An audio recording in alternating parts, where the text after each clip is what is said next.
My name is Helen Monroe.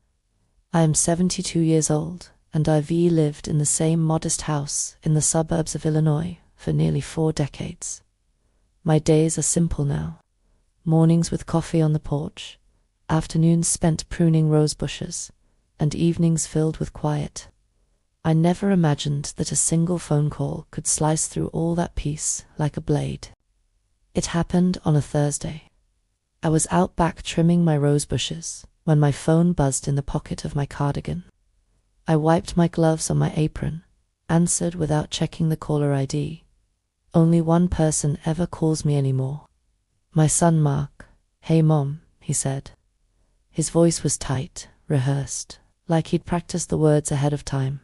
"I just wanted to let you know Lucas's wedding is on Saturday. We all talked and we think it's probably better if you don't come."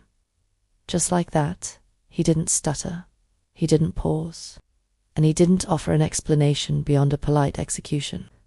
I said nothing, not because I was shocked. I wasn't. Something in my gut had been bracing for this moment for weeks. I just let the silence stretch out, listening for the guilt I hoped might surface in his voice. Instead, he added, "It's not personal," Tina said. "It might be too much for you with your memory issues and all. My memory issues." So, I almost laughed. I'm not a ghost, not a patient in a care facility. I still cook every meal from scratch, manage my finances, and I've never once forgotten a birthday. But Tina, my daughter-in-law, with her perfect posture and ever-firm smile, had been planting those seeds for months, if not years. I didn't even ask who we all meant. I already knew. Tina, of course. Probably Lucas too.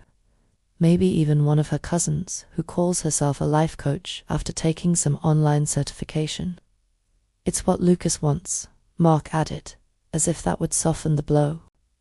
I looked up at the sky. 2 hawks circled above the old sycamore tree, gliding without care or sound. "Okay," I said, and hung up. Then I stood there for a long moment, phone still in my hand, until the screen went dark. I walked back inside, my feet moving on instinct more than intention. I pulled the wedding invitation off the fridge, a cream-colored card with embossed lettering that I had once admired, and dropped it in the trash without a word. There were no tears, no shouting, just a quiet decision to keep going, because what else was there? I opened the freezer and pulled out a batch of cookie dough I had prepped weeks ago. Lemon sugar with white chocolate chips, Lucas's favorite. I had planned to bake them as wedding favors, a small touch of love from his grandmother. Now they were just cookie dough. Still, I slid them into the oven. The kitchen filled with the scent of citrus and vanilla, just like it used to during birthdays, holidays, and every visit Lucas made as a boy. I sat at the kitchen table, cradling my chipped World's Best Grandma mug, staring into nothing while the oven ticked and hummed behind me. When the cookies were done, I packed them neatly into a clear container, tied a ribbon around the lid, and walked them down the block to Mark and Tina's house. I left them on the porch with a sticky note that simply read, "For the celebration." I didn't knock. I didn't want to see their faces. I walked home slowly, unsure whether I felt more like a ghost or a fool. At night, I turned my phone on silent. The light blinked with message after message, none of which I opened. Because the worst kind of betrayal doesn't scream. It whispers, it smiles, and says it's for your own good. It hides behind concern and pretends to be love. And if they were going to erase me from the story, I decided then I wouldn't go quietly. The morning after that call, I sat on my porch with a cup of coffee, watching the neighborhood wake up like it always did. Same joggers, same dog walkers, same delivery vans, but nothing felt familiar anymore. The S, a strange kind of silence that comes after you've been cut out of your own family. It's like watching your life through a thick pane of glass. Everyone keeps moving, and you're just not there. I thought about all the years I gave to Mark. I was 26 when his father died in a factory accident. I never remarried, not because there weren't chances, but because I didn't want Mark to ever feel like he came second. I worked double shifts at a diner and cleaned houses on the weekends. Every dollar I earned went toward keeping him in private school so he'd never have to grow up like I did counting change for groceries, dodging eviction notices. I still remember the day he came home at 11, grinning ear to ear, holding a science trophy. "I told everyone my mom is the smartest person I know," he said. I held on to that memory for years, even as the words stopped coming. Tina came into our lives about a decade ago. She was always polite, too polite, smiling constantly, but always finding a way to twist the conversation just enough to make me feel like I'd done something wrong. The first time she came for dinner, she said my meatloaf tasted very nostalgic, like it belonged in a museum. I laughed it off, but then she began suggesting Mark handle my prescriptions, asked if I had a will, hinted that maybe I should look into assisted living before a fall forces the issue. I thought it was concern. It wasn't. 3 years ago, I got pneumonia and spent 8 days in the hospital. My daughter Natalie came to stay with me during recovery. She's not blood, but she's always treated me like more than just a holiday obligation. She's in finance and knows how the world works. Natalie convinced me to set up a living trust, something I'd never considered. She connected me with a lawyer and helped me draft the documents. I kept Mark as the primary beneficiary.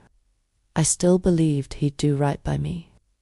But Natalie, bless her heart, insisted on including a special clause, what she called a kill switch. If certain conditions were met, I could remove and reallocate everything without anyone's permission. At the time, I thought it was dramatic. Now, it's the only reason I still have any control left. The trust held just over $1.2 million. That's not a fortune by today's standards, but for someone who started with nothing, who clipped coupons, sold a rental home she demanaged for 20 years, and invested every cent of her life insurance payout, it was everything. A lifetime of choices, sacrifices, and they knew it. Mark knew. Tina definitely knew. They had been quietly planning their future around money they never earned. Lucas's down payment for a new house was scheduled to come from that trust, along with what Mark once called his early retirement cushion. But they forgot something. When you make someone feel like they're nothing, you'd better pray they don't remember they still have the power to change everything. That morning, I pulled out my safe box and reviewed every document. Natalie had been thorough. I could legally and fully reallocate the trust with just 2 notarized forms. No permission required, no discussion necessary, and I already knew who I wanted to name.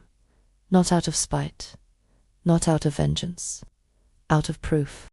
Proof that I had existed, that I mattered, that I wouldn't just disappear from their tidy little narrative.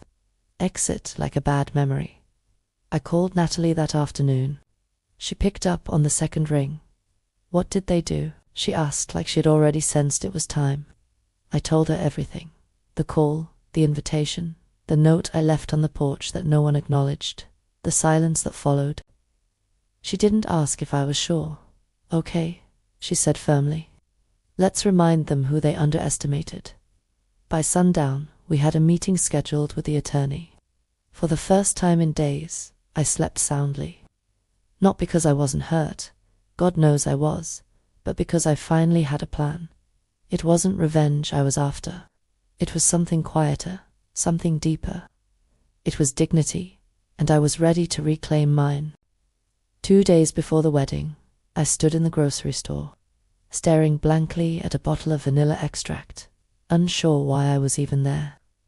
I had planned to bake Lucas's favorite lemon bundt cake for the rehearsal dinner, as he was 10, but now I wasn't invited. Still, I walked the aisles out of habit, picking up butter and sugar like I had so many times before. At checkout, the cashier, Lisa, who'd worked there since high school, smiled and asked, excited for the big weekend. I nodded and muttered something about being busy.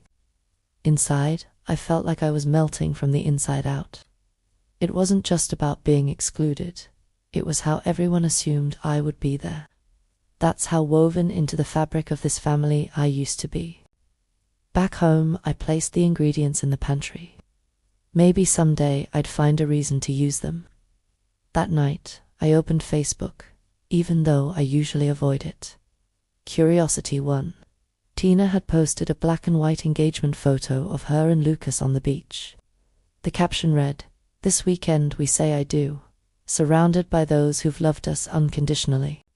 The comments were full of hearts and congratulations, but one comment stopped me cold. "So proud of you for cutting out the toxic energy. Blood isn't always family." Another chimed in, "Protect your peace." I clicked deeper into a photo album titled Final Prep. I saw the bridal shower, the rehearsal dinner setup, even the welcome bag's custom monogram totes filled with local treats and handwritten notes. I had paid for those. I had written those notes, but not once was I tagged, not once was I mentioned. Then I saw a video taken inside my living room months ago, during the engagement planning dinner I hosted. It had been posted without my knowledge, cropped just enough to cut me out of the frame. But I saw my wallpaper, my tea set, the clay vase Lucas made me in 3rd grade, still sitting on the mantel. They'd erased me with surgical precision. I closed the app and sat in silence. The room suddenly felt too loud. I walked to the kitchen, opened the drawer where I keep sentimental things, and pulled out an old graduation card from Lucas. It read in his handwriting, "You're the reason I believe in family. I hope I make you proud." I folded it carefully and slipped it into my coat pocket like armor. I had been erased, but I was not gone. The next morning, I baked another batch of cookies, just 1 tin, and left it on their doorstep. No note, just a ribbon and a label with Lucas's name. It wasn't an olive branch. It was a statement. I was still here. That afternoon, Natalie texted, "Docs are ready. Just say when and we make the move." I stared at that message for a long while before replying. Monday, first thing, and just like that, the countdown began. The morning I was set to sign the papers, I woke up with a strange kind of calm. I dressed neatly slacks, a soft blue blouse, and the gold earrings Tom gave me in 1982. I only wore them on days when I needed to remember the woman I once was before life chipped away at her softness. Natalie picked me up at 9 a.m. Sharp. She handed me coffee, her briefcase beside her, and gave me a look that said no one would bulldoze me again, not while she was around. At the law office, the attorney Shannon, a woman with kind eyes and a voice like steel, guided us through the paperwork. "This," she said, pointing to the top page, "removes Mark Monroe and Tina Monroe as beneficiaries to the Helen Monroe Family Trust. The new recipients will be Natalie Collins, effective immediately, and Lucas Monroe, pending one condition." She looked up at me. "Do you still want that clause included?" I nodded. "Yes. If he doesn't come to see me in person within 30 days, he gets nothing." Shannon raised an eyebrow, but didn't question it. The pen felt heavy in my hand, but I signed every line. Natalie added her signature as witness. When the final page clicked into place, Shannon assembled the folder and said, "It's now legally binding." As we left, Natalie handed me an envelope. "Transfer receipt," she said. $250,000 already moved to my name. It's the test. If they notice it tanned, they'll know something's changed. I said, "Nothing, just..." Took the envelope and watched the trees blur past the car window on the way home. That evening, just before dinner, my phone buzzed. "Mark," I let it ring. It buzzed again 5 minutes later. Then a text. "We need to talk. Urgent." Another. "Is this about the trust?" Lucas's down payment was in there. What's going on? I didn't reply because they only noticed me when something costs them. And now, for the first time in years, I wasn't invisible. I was undeniable. I didn't hear from Lucas for 3 days after that, and I told myself I wasn't counting. But every time the phone rang or someone knocked on the door, my breath caught for just a second before I forced myself back to stillness. On the 4th day, just after lunch, there was a knock at the front door. No warning, just 3 slow taps. I opened it, and there he was. Lucas. He stood on my porch, alone, holding a folded piece of paper. His suit jacket was wrinkled, his eyes tired, and in his expression was something I hadn't seen in years. Uncertainty, like he wasn't sure if he still belonged here. "Can I come in?" he asked quietly. I nodded and stepped aside. He entered slowly, glancing around like the living room was a forgotten museum. His gaze rested on the wall where I still kept the photo of us baking cookies when he was little. "I read everything Dad gave me," he said, stopping in the center of the room. I listened to that voicemail, the one Tina edited. I confronted her. He paused, then added, "She didn't even deny it. She said it was for my own good." I stayed quiet. Let him speak. "I thought you didn't want to be there, Grandma," he said, his voice thick. "I thought you were angry. Or maybe not." Well, I didn't know how much of it was real. Then he unfolded the paper in his hand. It was the photo of us, covered in flour, mid-laughter, arms wrapped around each other. "This has been in my wallet for years," he whispered. "Whenever I was scared or stressed, I'd look at it. But the past month, I kept telling myself maybe it didn't mean what I thought it did." I reached out and held his hand, the same hand I once guided across the street when he was small. "You came here," I said, "not for money, but for truth. That's all I ever needed." And for the first time in years, I saw not a man conditioned by someone else, but my grandson, the one I used to know. We were still here, and that meant something. 2 days later, Mark called and asked for a meeting. "All of us," he said, "you, Lucas, Tina, and Natalie, if she's willing. Aunt Sarah too." I hadn't spoken to Sarah, my late husband's sister, in over a year. That he mentioned her now meant one thing. The truth had begun to take hold. "We need to get everything out in the open," he added. I agreed, but on my terms. My house, my time, my rules. Sunday afternoon, I set up chairs in the living room. On the coffee table, I arranged 6 folders, each one containing a copy of the amended trust, screenshots of fabricated texts, bank transfer logs, voicemail transcripts, including the one Lucas had recorded just days ago. One by one, they arrived. Mark walked in first, shoulders stiff, eyes worn. Lucas followed, calmer this time. Tina came in last, her mouth a tight line, avoiding eye contact with everyone. Natalie was already seated beside me, calm, composed, notebook in hand. Sarah, too, entered quietly, a pen clipped to her sweater like she was taking depositions. Once everyone sat, I began. "I want to make something clear," I said. "This isn't about revenge. It's about accountability." I handed out the folders. "What you'll find inside," I continued, "are records of the last 6 months' messages I never sent, conversations I never had, but they were used to erase me." Tina scoffed. "This is absurd. You're treating this like a courtroom." I looked straight at her. "You're right, because the only thing you ever ran from was proof." Mark flipped through the pages in silence. Lucas had already seen most of it, but now he was seeing the scope laid bare. Natalie spoke next, her voice steady. "Every transaction, every clause, everything is documented. The trust is legal. The clause about Lucas visiting Helen was fulfilled. The funds are lawfully distributed." Tina turned to Mark. "Are you really just going to sit there and let them do this to me?" Mark didn't even look up. "You lied," he said, voice low. "To me, to Lucas, to everyone, and I let you." Tina exploded. "She's been playing the victim for decades. That's when Sarah leaned forward and said, cold and clear, "No, I've seen this before. You're just louder now and sloppier." And in that moment, the room shifted. The silence wasn't protecting Tina anymore. It was protecting me. Tina stood, her face flushed. "You're seriously kicking me out?" Mark didn't raise his voice. He didn't need to.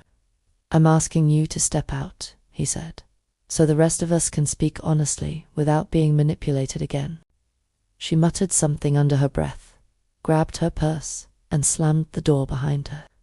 Mark remained standing, his gaze heavy as he looked around the room, finally seeing the damage, the rot, the silence they'd all walked over for far too long.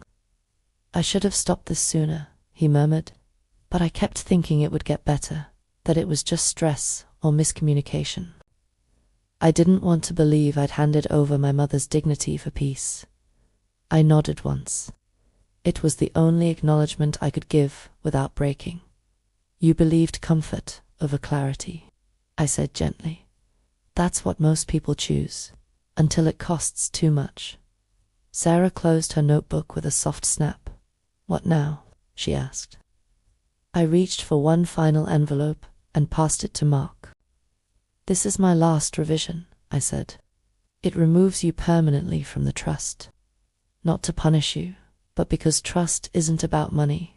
It's about knowing someone will protect your name, even when you're not in the room." He opened it, read the lines, and nodded slowly. "I understand." Lucas looked between us, unsure. I reached into my pocket and handed him a single sheet, his reinstatement, signed and notarized that morning. "You earned it," I said, "by showing up, by asking questions, by seeing me again." He held the paper like it was more than legal. It was personal. Mark folded the envelope and placed it back on the table. "I don't expect anything," he said quietly.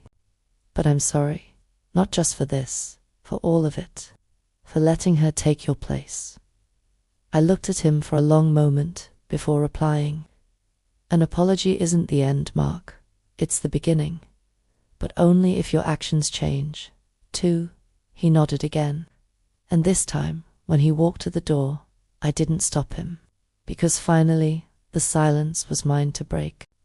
The wedding came, and a week later I didn't attend, not because I wasn't welcome anymore, but because I chose not to go. I had seen enough, endured enough, and what I needed from this family was no longer a photo in their album or a polite smile over hors d'oeuvres I helped pay for. What I needed was already happening quietly, finally, in the space they never thought I'd claim for myself. The day after the ceremony, Lucas came to visit. He wore the same suit, minus the tie, and carried a small bakery box with 2 slices of wedding cake inside. We sat on the porch in the late afternoon sun, eating in silence until he finally said, "It wasn't the same without you." I nodded. I didn't need to say anything. "She kept her distance," he added. "Dad told her if she so much as looked at you sideways again, he'd file for separation. She didn't take it well, and you?" I asked, looking at him carefully. He paused. "I don't know yet. I love her, but I see things now I didn't let myself see before. It's hard to look at someone the same after hearing them lie in your voice." I let the silence settle before I spoke. "I'm glad you saw it, and I'm glad you came to me before it was too late." He pulled something from his pocket. The same flower-covered photo of us in my old kitchen. "I had it in my wallet at the altar," he said. "Not for luck, for truth." And that's when I knew this wasn't about the money. It never was. It was about being seen. And finally, I was. After Lucas left, I walked back inside. I took the wedding invitation, the one I'd hidden in the drawer, and placed it in a photo album. Not to preserve it like a treasure, but to file it away like a record. Right beside it, I tucked in the legal documents that changed everything. I wasn't erasing history. I was recording it properly. That night, I poured myself a glass of wine, turned off my phone, and sat in my favorite chair by the window. The cicadas hummed outside. The house was quiet. Not the kind of quiet that aches, but the kind that finally feels earned. No noise, no pretending, just peace. Because here's the truth I want someone, anyone listening, to hear. You don't need to shout to reclaim your worth. You don't need a scene to demand your dignity. Sometimes the strongest thing you can do is simply stop explaining yourself and start acting like your value was never up for debate. The world may try to write you out, but if you keep showing up in your truth, they'll have no choice but to read your name aloud. So, if this story meant something to you, if you've ever felt invisible in the places you gave your whole heart to, then I hope you remember, you are not a footnote. You are the author, and the pen is still in your hand. If this spoke to you, take a moment to like, share, or comment below. Let someone else know. It's never too late to rewrite your story.